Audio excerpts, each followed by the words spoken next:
pessoal, bem-vindo à nossa aula 3 do módulo Oração da nossa Escola de Formação Cristã. Hoje a gente vai falar sobre um novo tema dentro do nosso módulo de oração. Essa é a terceira aula. Na primeira aula nós aprendemos então o que é oração e como devemos orar. Na segunda aula nós aprendemos sobre como orar a palavra de Deus e estudamos também juntos a oração do Pai Nosso, que foi a oração modelo que Jesus deixou para nós. E hoje então nós vamos estudar a temática das respostas de oração e impedimentos à oração. Quando a gente fala em oração, é inevitável pensarmos em respostas de oração. Na maioria das vezes que nós oramos, nós fazemos petições a Deus. Como a gente aprendeu aula passada na oração do Pai Nosso, quando nós oramos, nós estamos conversando com Deus. E na oração há momentos de adorarmos a Deus, momentos de darmos graças, momentos de confessarmos, momentos de quebrantamento e confissão e momentos de fazermos pedidos ao nosso Pai. Então, por isso mesmo que a gente vai estudar hoje essa temática das respostas de oração e dos impedimentos às respostas de oração. Quero deixar aqui, primeiramente, para a gente iniciar essa temática das respostas de oração, a citação de Hernandes Dias Lopes. Vamos lá ler juntos, então. Deus sempre tem a resposta para aquele que o busca. Mesmo que essa resposta não seja aquilo que desejamos, nem chegue no momento que queremos. Acredito que apenas na eternidade poderemos entender este aspecto da resposta de Deus à oração. O patriarca Jó, no caudal de sua profunda agonia, depois de perder seus bens, seus filhos e sua saúde, sem apoio da mulher e sem a compreensão dos amigos, ergueu ao céu 16 vezes a mesma pergunta: por que, meu Deus? Por que estou sofrendo? Por que a minha dor não cessa? Por que eu perdi os meus filhos? Por que eu não morri no ventre da minha mãe? Por que eu não morri ao nascer? Ele espremeu o pus da sua ferida, levantou ao céu 34 vezes a sua dolorosa queixa. E diante de todas as torrentes caudalosas que borbulhavam de sua alma agitada, não ouviu sequer uma resposta de Deus. Antes, Deus o confronta com 70 perguntas, mostrando-lhe sua majestade. Ao fim, o livro de Jó termina com a intervenção extraordinária de Deus na sua restauração. Deus deu-lhe o dobro de tudo quanto havia sido saqueado, porém, Deus não lhe deu explicações. Temos a promessa da restauração, mas nem sempre da explicação. Somos muito limitados para compreendermos neste mundo todos os desígnios de Deus. Há muitas conquistas que a sociedade contemporânea desfruta, que são fruto do labor árduo e das orações fervorosas de nossos irmãos do passado. Gosto muito aqui desse texto de Hernandes Dias Lopes, que traz algumas verdades e algumas reflexões para nós fazermos, trazendo essa realidade do livro de Jó e da resposta que Deus dá. Deus não se explica, mas responde falando sobre a sua majestade e soberania, e também mais tarde restitui, na verdade, dá muito mais a Jó do que ele tinha antes. E essa é a resposta que Deus dá para a oração, não uma explicação como Jó queria, as perguntas que ele fez. E então, eu quero entrar aqui no primeiro aspecto da aula de hoje, que é o aspecto da soberania de Deus. Deus é soberano sobre todas as coisas.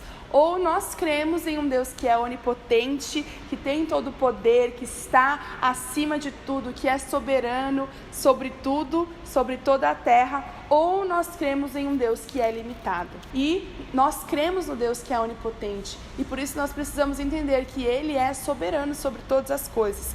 No entanto, os pensamentos de Deus são mais altos do que os nossos, e a mente de Deus transcende o nosso entendimento. É o que a gente vê em Isaías 55, de 8 a 11. Pois os meus pensamentos não são os pensamentos de vocês, nem os seus caminhos são os meus caminhos, declara o Senhor. Assim como os céus são mais altos do que a terra, também os meus caminhos são mais altos do que os seus caminhos, e os meus pensamentos mais altos do que os seus pensamentos.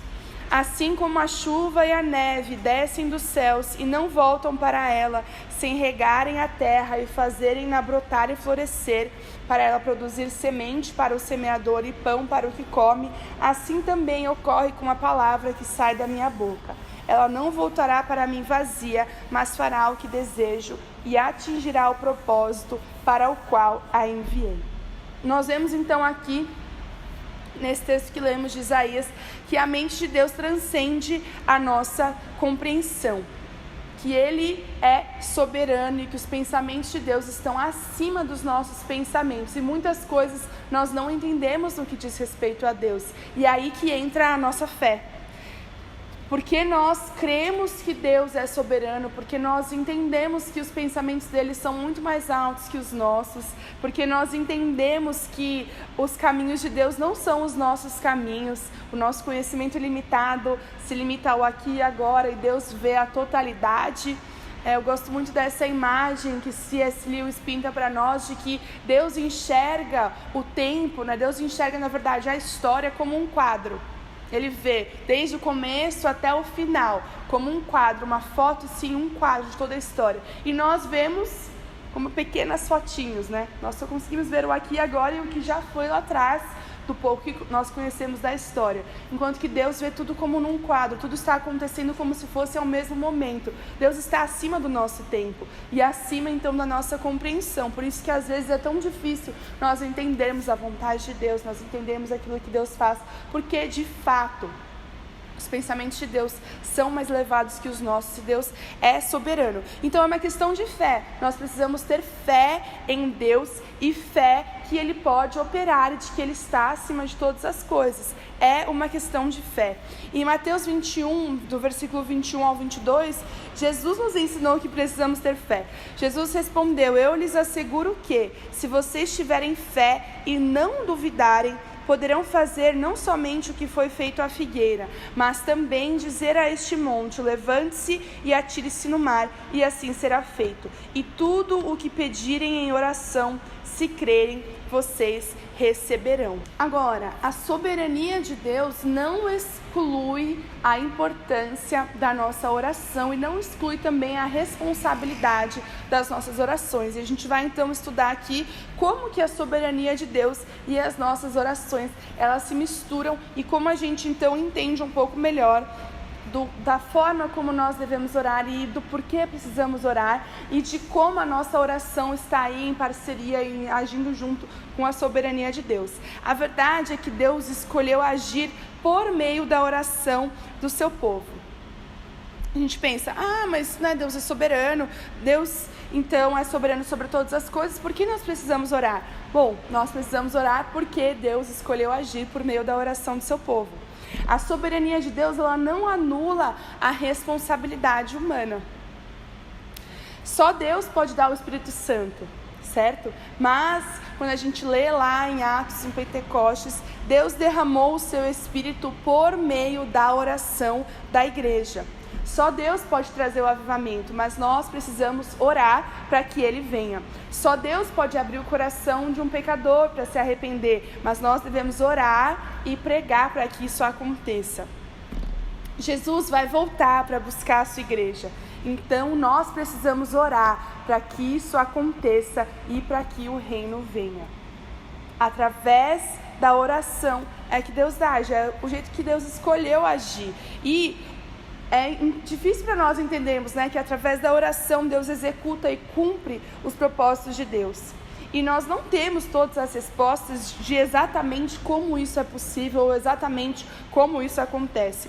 Porém, para Deus faz todo o sentido a relação entre a soberania de Deus e a eficácia da oração. A verdade é que o que nós sabemos é que precisamos orar. Precisamos orar para que o reino de Deus venha.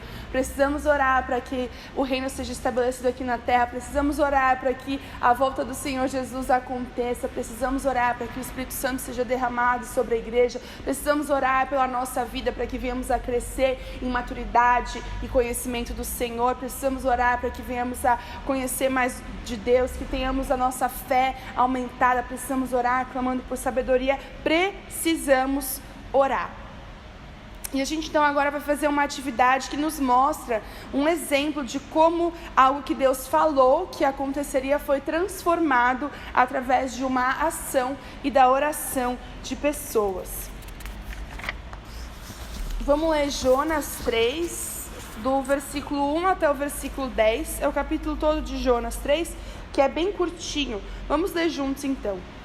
A palavra do Senhor veio a Jonas pela segunda vez com essa ordem: vá à grande cidade de Nínive e pregue contra ela a mensagem que eu vou dar a você. E Jonas obedeceu a palavra do Senhor e foi para Nínive. Era uma cidade muito grande, demorava-se 3 dias para percorrê-la, a pé, claro. Jonas entrou na cidade e a percorreu durante 1 dia, proclamando: daqui a 40 dias Nínive será destruída. Os ninivitas creram em Deus, proclamaram jejum e todos eles, do maior ao menor, vestiram-se de pano de saco. Quando as notícias chegaram ao rei de Nínive, ele se levantou do trono, tirou o manto real, vestiu-se de pano de saco e sentou-se sobre cinza. Então fez uma proclamação em Nínive: por decreto do rei e de seus nobres, não é permitido a nenhum homem ou animal, bois ou ovelhas, provar coisa alguma. Não comam nem bebam. Cubram-se de pano de saco homens e animais, e todos clamem a Deus com todas as suas forças.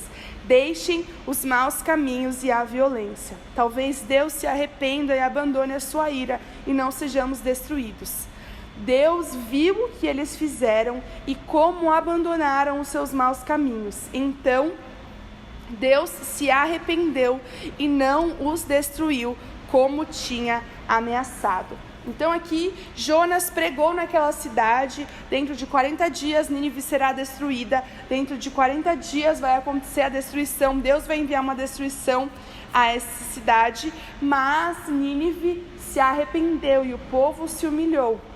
E a Bíblia diz que então Deus suspendeu o castigo que estava programado sobre a cidade de Nínive. Deus poupou a cidade. Deus mudou o destino de Nínive por conta da mudança na atitude dos ninivitas, dos moradores da cidade. E Deus muda o curso dos acontecimentos por meio da oração. É o que a gente pode aprender aqui desse texto. E o instrumento para nós alcançarmos os favores da graça de Deus é a oração. Então não deixe que a ideia da soberania de Deus te tire de orar, porque nós estamos em parceria. A oração é o modo como Deus envolve o seu povo na história, é a maneira como Deus envolve o povo de Deus naquilo que Ele está fazendo no mundo. E nós somos convidados, então, a orar. Então é muito importante que venhamos a orar, entendendo que Deus é soberano. E precisamos ser o quê? Persistentes na oração. Em Lucas 11, do 5 ao 13, eu vou ler aqui com vocês. Logo após Jesus ensinar sobre a oração do Pai Nosso, ele deixa esse ensinamento a respeito da oração. E ele diz assim: suponham que um de vocês tenha um amigo e que recorra a ele à meia-noite e diga: amigo, empreste-me 3 pães, porque um amigo meu chegou de viagem e não tenho nada para lhe oferecer. E o que estiver dentro responda: não me incomode, a porta já está fechada e eu e meus filhos já estamos deitados, não posso me levantar e lhe dar o que pede. Eu lhes digo, embora ele não se levante para dar-lhe o pão por ser seu amigo, por causa da importunação, se levantará e lhe dará tudo o que precisar. Por isso lhes digo, peçam e lhes será dado, busquem e encontrarão, batam e a porta lhes será aberta. Pois todo o que pede, recebe, o que busca, encontra, e aquele que bate, a porta será aberta. Qual pai entre vocês, se o filho lhe pedir um peixe, em lugar disso lhe dará uma cobra? Ou se pedir um ovo, lhe dará um escorpião? Se vocês, apesar de serem maus, sabem dar boas coisas aos seus filhos, quanto mais o Pai que está nos céus dará o Espírito Santo a quem o pedir. O que Jesus então nos ensina aqui é que precisamos ser persistentes na oração. Precisamos persistir, pedindo a Deus aquilo que precisamos, aquilo que ansiamos, não deixando que a nossa vida de oração se torne uma vida amena, uma vida sem fervor. Não, precisamos ser fervorosos e persistentes na nossa oração, sabendo que Deus sim é poderoso para fazer muito mais do que nós pedimos ou pensamos. O segundo aspecto que nós precisamos, então, nos atentar, o primeiro aspecto foi a soberania de Deus, o segundo aspecto, dentro das respostas de oração, é a nossa situação diante de Deus. Nós precisamos entender que a nossa situação diante de Deus, quando estamos em oração, é muito importante. A primeira situação que nós precisamos nos atentar aqui é o pecado. Então, Isaías 59, 1 e 2 diz assim: vejam, o braço do Senhor não está tão curto que não possa salvar, e o seu ouvido tão surdo que não possa ouvir. Mas as suas maldades separaram vocês do seu Deus, e os seus pecados esconderam de vocês o rosto dele, e por isso ele não os ouvirá. Quando nós, então, estamos em pecado, quando estamos em desobediência a Deus, as nossas orações não são ouvidas, é o que nós aprendemos aqui. Débora, mas nós vivemos na nova aliança. Sim, é verdade, por isso que nós temos acesso direto a Deus através do sangue de Jesus. Por isso é importante que eu me cubra do sangue de Jesus todos os dias. Por isso é importante que eu ore e confesse meu pecado quando eu tenho consciência de que eu errei, para que as minhas orações venham subir a Deus e eu venha receber respostas dessa oração. Nós precisamos entender que somos pecadores e aquilo que nos une então a Deus é o sangue de Cristo que nos cobre. Então você precisa sim confessar o seu pecado, como a gente falou sobre isso na aula passada. E então o pecado é algo que é um impedimento à nossa oração ser ouvida e respondida por Deus. E precisamos então entender isso e nos purificar de todo o pecado, confessando e nos arrependendo, mudando de atitude. O segundo impedimento, então, as nossas orações, a gente vai aprender em Marcos 6, do 1 ao 6. Vamos ler aqui Marcos 6, do versículo 1 até o versículo 6, uma história aqui da vida de Jesus. Jesus saiu dali e foi para a sua cidade, acompanhado dos seus discípulos. Quando chegou o sábado, começou a ensinar na sinagoga, e muitos dos que o ouviam ficavam admirados. De onde lhe vêm essas coisas? Perguntavam eles. Que sabedoria é essa que lhe foi dada? E esses milagres que ele faz? Não é este o carpinteiro, filho de Maria, irmão de Tiago, José, Judas e Simão? Não estão aqui conosco as suas irmãs? E ficavam escandalizados por causa dele. Jesus lhe disse: só em sua própria terra, entre seus parentes e em sua própria casa, é que um profeta não tem honra. E não pôde fazer ali nenhum milagre, exceto impor as mãos sobre alguns doentes e curá-los. E ficou admirado com a incredulidade deles. Então Jesus passou a percorrer os povoados ensinando. Qual foi aqui o fator que levou Jesus a não realizar milagres? Foi a incredulidade, a falta de fé. Então nós podemos entender que na nossa vida um impedimento às respostas de oração é a falta de fé, é a incredulidade. A falta de fé limitou o agir de Jesus em sua cidade, Nazaré. Precisamos então orar com fé, crendo que recebemos. Hebreus 11:1 traz a definição de fé. Ora, a fé é a certeza daquilo que esperamos e a prova das coisas que não vemos. Então, quando nós oramos, nós precisamos ter certeza de que Deus nos ouve e de que vamos receber respostas daquela oração. A fé é muito importante, a incredulidade, a falta de fé é um dos fatores impeditores, é um dos impedimentos à resposta de oração. Terceiro aspecto, então o primeiro aspecto foi a soberania de Deus, o segundo aspecto foi a nossa situação diante de Deus, e o terceiro aspecto que nós vamos então estudar hoje é os nossos pedidos a Deus. Os nossos pedidos a Deus são importantes, Dentro disso, a primeira coisa que eu quero falar são que as nossas orações precisam ser segundo a palavra de Deus. É muito importante a gente entender que Deus não vai contra a sua palavra. Quando oramos, os nossos pedidos precisam estar em concordância com a palavra de Deus, porque Ele não vai contra a sua própria palavra. Em Mateus 24:35, Jesus diz assim: o céu e a terra passarão, mas as minhas palavras jamais passarão. E os princípios que Deus traz em sua palavra não podem ser quebrados. Dessa forma, se nós oramos contra os princípios de Deus nas nossas orações, obviamente elas não serão respondidas. Como a gente leu ali em Isaías 55, assim como a chuva e a neve descem dos céus e não voltam para ele sem regarem a terra e fazerem-na brotar e florescer, para ela produzir semente para o semeador e pão para o que come, assim também ocorre com a palavra que sai da minha boca. Ela não voltará para mim vazia, mas fará o que desejo e atingirá o propósito para o qual a enviei. Os princípios da palavra de Deus são imutáveis.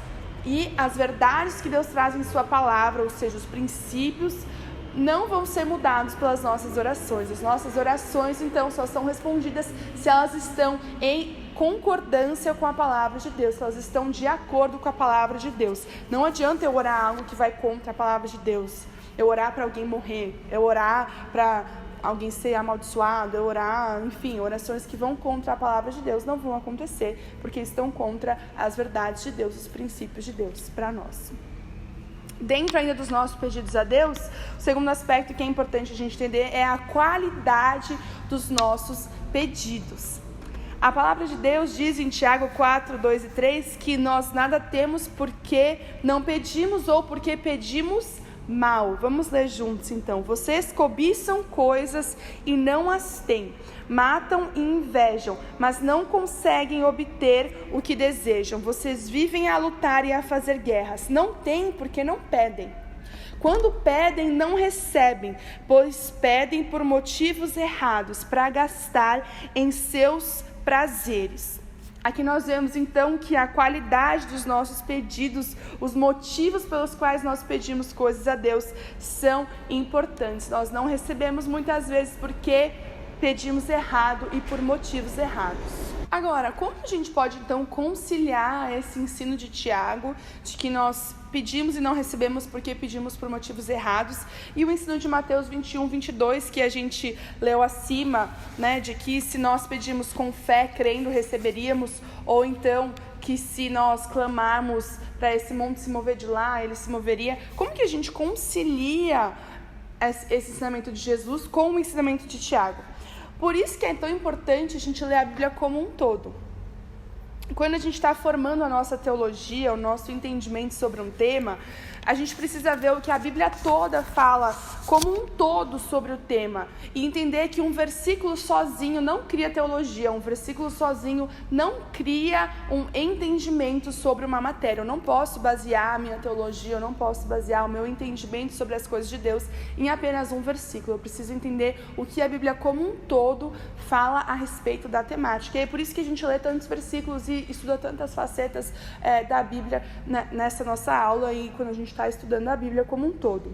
Vamos ler o que Jesus ensinou aos seus discípulos no Evangelho de João, em João 15, versículo 7.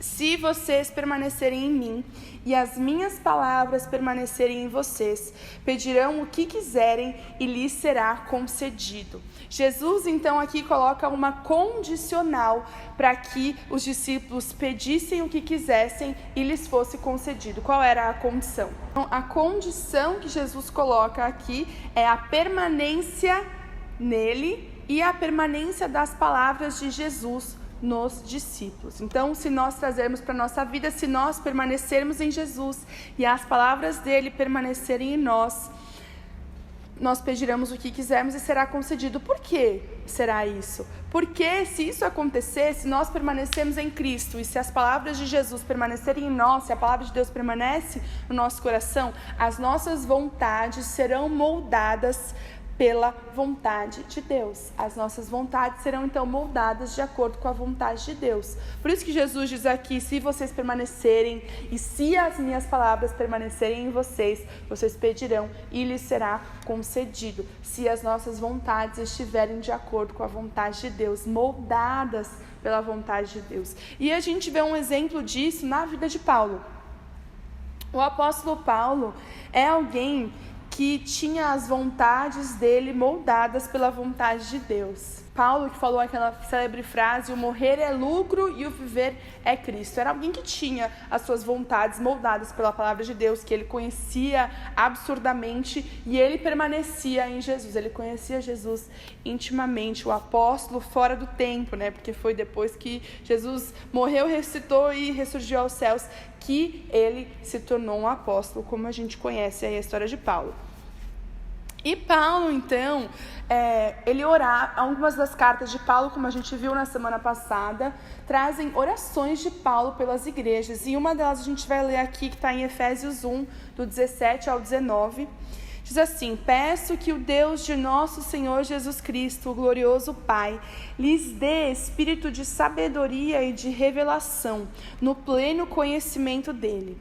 Oro também para que os olhos do coração de vocês sejam iluminados, a fim de que vocês conheçam a esperança para a qual ele os chamou, as riquezas da gloriosa herança dele nos santos, e a incomparável grandeza do seu poder para conosco, os que cremos, conforme a atuação da sua poderosa força. Aqui nessa oração, e não só nessa oração, mas nas orações de Paulo pelas igrejas, em Filipenses 1, Colossenses 1 e depois em Efésios 3 também, nós vemos que Paulo costumava orar dessa forma por aqueles a quem ele amava. Nas orações de Paulo, nós não encontramos um pedido para transformar as circunstâncias, embora as igrejas que Paulo tanto amava vivessem circunstâncias que fossem muito difíceis e a existência delas era muito menos segura do que a nossa existência hoje, por exemplo. O que Paulo mais pedia é o que ele mais achava importante. E como a gente vê no versículo 17, o que Paulo pedia era que a igreja viesse a conhecer a Deus de melhor maneira. Orando então para que os olhos do coração deles fossem iluminados e que eles recebessem o conhecimento pleno de quem Deus era.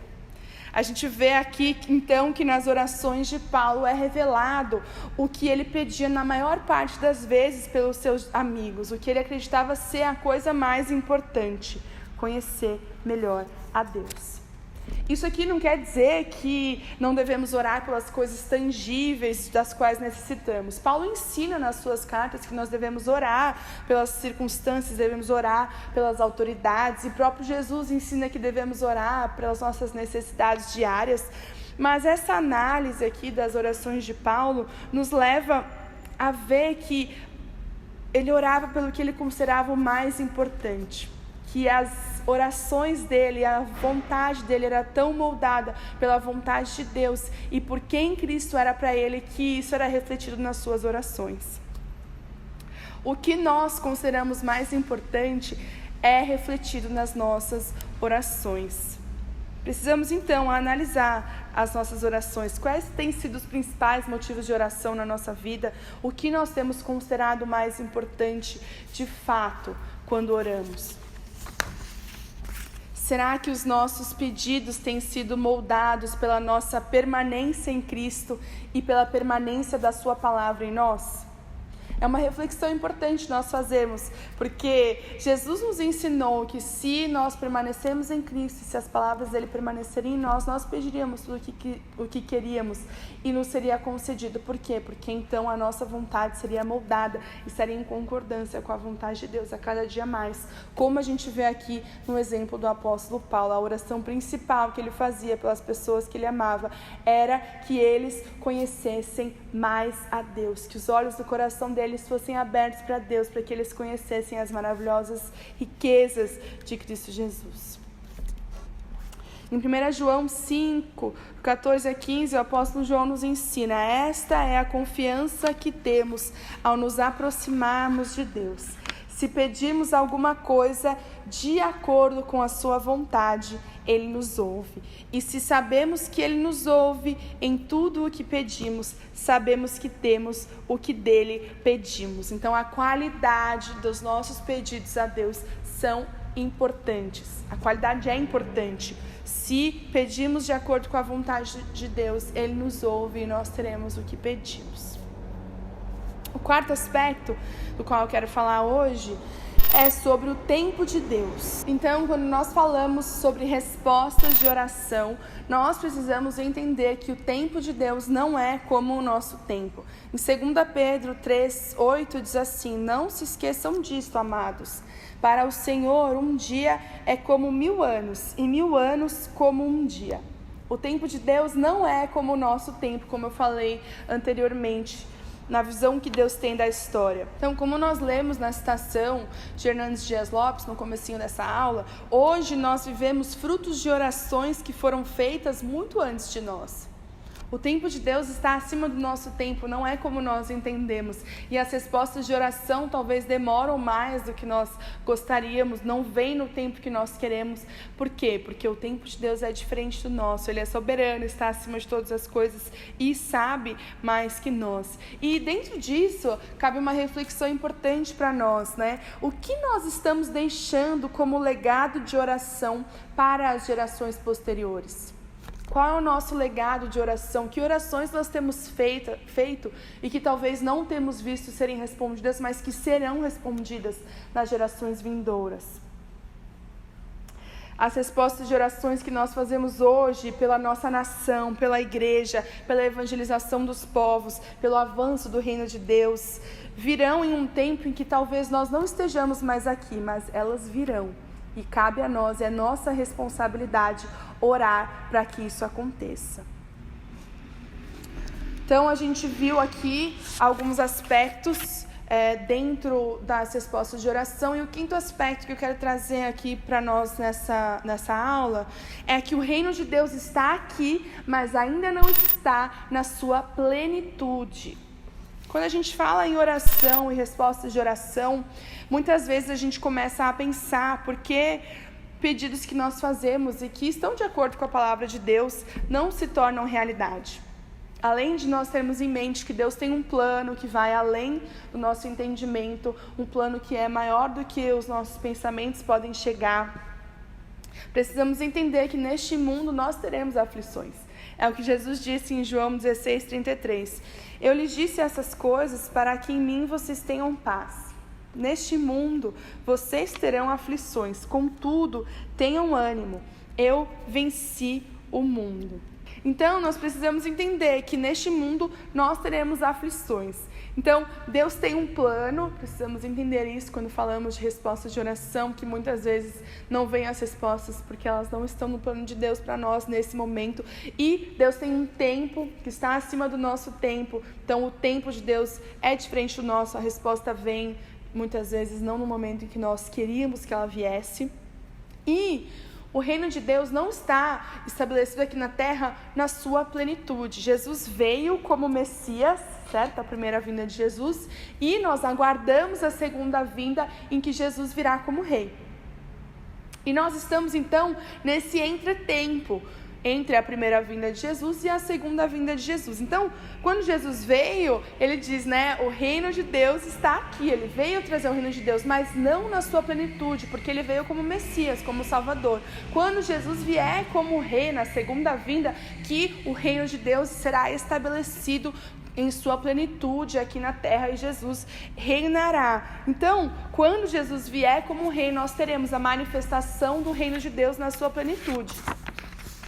Enquanto isso, nós estamos o reino de Deus está aqui, mas ainda não plenamente. E por isso que nós temos aflições, e por isso que coisas que nós gostaríamos que acontecessem e que são de acordo com a palavra de Deus não acontecem, porque o reino não está na sua totalidade. Também esse aspecto é importante a gente entender. E é por isso que nós precisamos orar pela manifestação do reino aqui na terra. Como Jesus nos ensinou que venha o teu reino, nós precisamos orar pela manifestação do reino de Deus aqui nessa terra.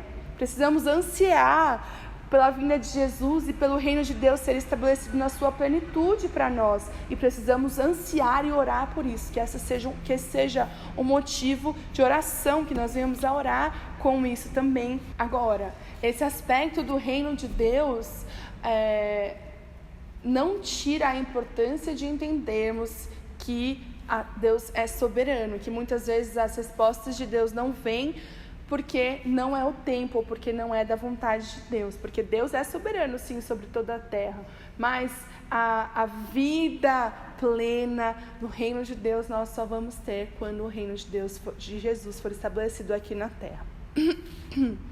Um sexto aspecto e último aspecto que é importante a gente entender quando falamos de respostas de oração e impedimentos a respostas de oração é o aspecto da oposição espiritual. Então, é uma verdade que as forças das trevas são nossas opositoras nesse mundo. Efésios 6,12 traz isso muito claro para nós. Pois a nossa luta não é contra pessoas, mas contra os poderes e autoridades, contra os dominadores deste mundo de trevas, contra as forças espirituais do mal nas regiões celestiais. Então, o nosso inimigo não é carne, não é sangue, o nosso inimigo são os poderes e potestades e as forças espirituais do mal. E o nosso inimigo muitas vezes se opõe às nossas orações, tentando impedir que a oração tenha êxito. Isso aconteceu com Daniel, quando ele orava buscando discernimento dos tempos. Então, em Daniel 9, Daniel começa a ler a Bíblia, começa a ler o profeta Jeremias e vê que o fim do cativeiro estava próximo. E aí Daniel se coloca em oração para que de fato aquela palavra de Deus viesse se tornar realidade, que o povo viesse se arrepender e o cativeiro do povo de Deus na Babilônia viesse a ter fim. Vamos ler então o que acontece em Daniel 10, no versículo 1 ao 14. Então Daniel ora por 21 dias, é aqui que a gente encontra Daniel então. Daniel 10, 1. No terceiro ano de Ciro, rei da Pérsia, Daniel, chamado Beltesazar, recebeu uma revelação. A mensagem era verdadeira e falava de uma grande guerra. E numa visão veio-lhe o entendimento da mensagem. Naquela ocasião, eu, Daniel, passei 3 semanas chorando. Não comi nada saboroso, carne e vinho nem provei, não usei nenhuma fragrância perfumada, até se passarem as 3 semanas. No 24º dia do primeiro mês, estava eu de pé junto à margem do grande rio, o Tigre. Olhei para cima e diante de mim estava um homem vestido de linho, com um cinto de ouro puríssimo na cintura. Seu corpo era como o berilo, o rosto como o relâmpago, e os olhos como tochas acesas, os braços e pernas como o reflexo do bronze polido. E a sua voz era como o som de uma multidão. Somente eu, Daniel, vi a visão. Os que me acompanhavam nada viram, mas apoderou-se deles tanto pavor que eles fugiram e se esconderam. Assim fiquei sozinho, olhando para aquela grande visão. Fiquei sem forças, muito pálido e quase desfaleci. Então eu o ouvi falando, e ao ouvi-lo, caí prostrado, rosto em terra, e perdi os sentidos. Em seguida, a mão de alguém tocou em mim e me pôs sobre as minhas mãos e os meus joelhos vacilantes, e ele disse: Daniel, você é muito amado. Preste bem atenção ao que vou lhe falar. Levante-se, pois eu fui enviado a você. Quando ele me disse isso, pus-me de pé tremendo. E ele prosseguiu: Não tenha medo, Daniel.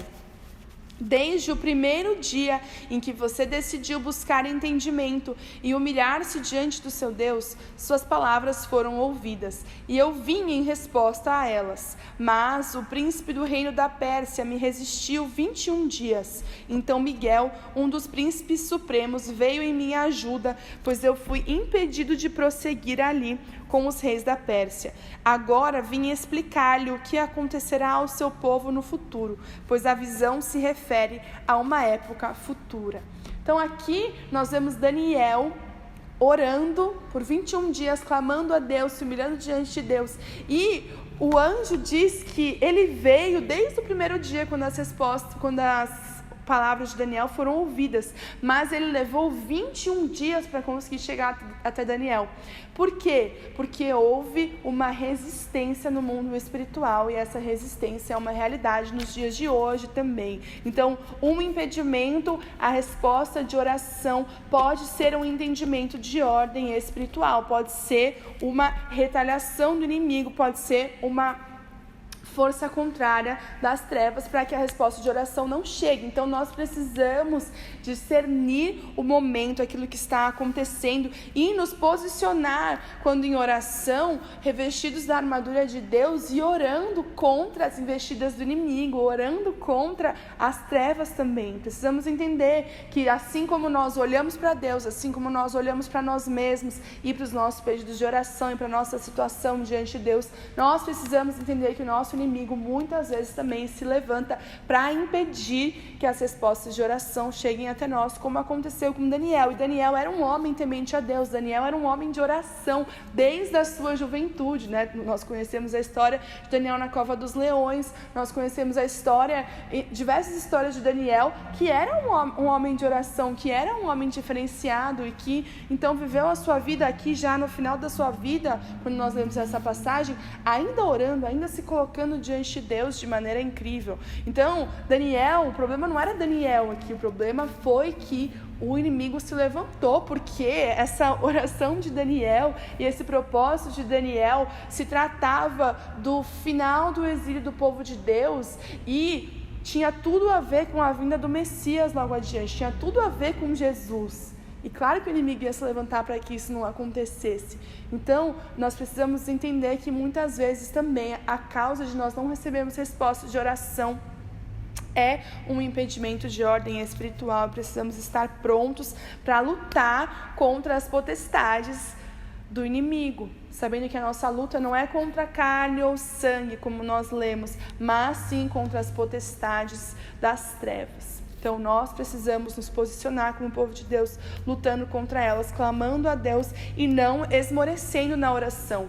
Imagina se Daniel então, orou aí uma semana, orou 2 semanas e não veio nada. Vou parar de orar, então vou sair aqui da minha posição. Não, Daniel se manteve em posição, se manteve em oração, se manteve em intercessão, sabendo que a resposta viria. Por quê? Porque ele tinha fé, ele cria que Deus era soberano. Assim também nós precisamos ser persistentes na oração, fortalecidos na palavra de Deus, fortalecidos em santidade, orando a Deus em todo o tempo e colocando diante de Deus as nossas petições, sabendo que Ele nos ouve, que Ele é poderoso, tendo fé de que vamos receber aquilo que pedimos, e também orando para que as resistências espirituais das trevas caiam ao nosso redor e que venhamos a receber as respostas de oração. Então, para concluir a nossa aula de hoje, na nossa vida de oração, nós precisamos crer no Deus que é poderoso para fazer infinitamente mais do que tudo quanto pedimos ou pensamos, conforme o seu poder que opera em nós, como diz lá em Efésios 3:20. Eu gosto muito desse versículo, que traz essa grande verdade, que Deus é poderoso para fazer muito mais do que nós pedimos ou pensamos. Que a nossa fé, então, na nossa vida de oração, seja fortalecida e que venhamos a nos achegar ao trono da graça com confiança de que nós temos um intercessor junto ao Pai, Jesus Cristo, e que podemos nos achegar a Ele. E precisamos, então, orar em todo tempo, orar com fé, orar crendo que vamos receber, orar em santidade, confessando o nosso pecado a Deus, orar entendendo o tempo de Deus, que muitas vezes o tempo de Deus não é o nosso tempo, e saiba que a espera sempre produz algo dentro de nós. Então muitas vezes na espera Deus está nos ensinando lições valiosas. Não despreze o tempo da espera enquanto você espera a resposta da sua oração, nem que seja a persistência, aquilo que nós estamos aprendendo enquanto estamos esperando as respostas daquilo que pedimos a Deus. E vamos orar entendendo que Deus é poderoso. Deus está acima de todas as potestades. O poder de Deus está acima do poder do inimigo. E precisamos orar com fé, então, de que Deus é maior, sabendo que Ele é maior. E que sim, Deus é soberano, mas que escolheu estar em parceria conosco, estar em parceria com o povo de Deus, e nós, então, em parceria com Ele, através das nossas orações. Deus age através da oração. E, então, quando nós entendemos que a soberania de Deus, o poder de Deus, que Deus criou todas as coisas e sustenta com o seu poder, que os planos de Deus não podem ser frustrados, quando esse entendimento precisa nos encorajar a orar com mais fervor. Os decretos de Deus e a soberania de Deus e o poder dele não podem nos desencorajar de orar, não, eles nos levam à oração.